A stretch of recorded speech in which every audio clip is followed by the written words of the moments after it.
E aí, gente, beleza? Mais um vídeo pro canal aí.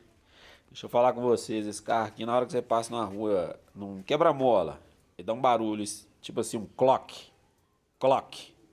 Aí eu vim aqui conferir o que que é, eu vou mostrar pra vocês aqui, ó.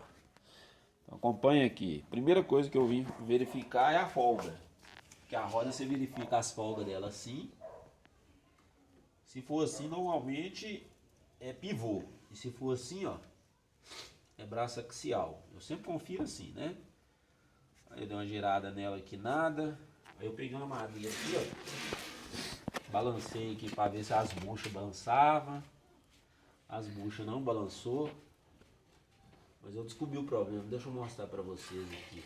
O clock, por que que tá dando? Aqui, ó. É o batente, ó. Tá vendo? Ele tá todo rasgado aqui, ó. Por isso que na hora que essa peça aqui, ó, que é o rolamento, ela bate aqui embaixo, aqui na haste do amortecedor e faz o clock. Na hora que você passa no quebra-mola. Eu tenho que trocar desse lado e desse outro lado também, ó. Porque esse lado aqui, ele não tá nem aparecendo, ele afundou aqui pra dentro, aqui, ó. Ele tá todo rasgado aqui, ó. Deixa eu ver se dá pra vocês verem lá. Aqui pra mim não dá pra ver não, ó. Tá todo rasgado aí, tá vendo? Eu vou ter que trocar dos dois lados, beleza? Só uma dica aí pro canal. Abraço, tamo junto.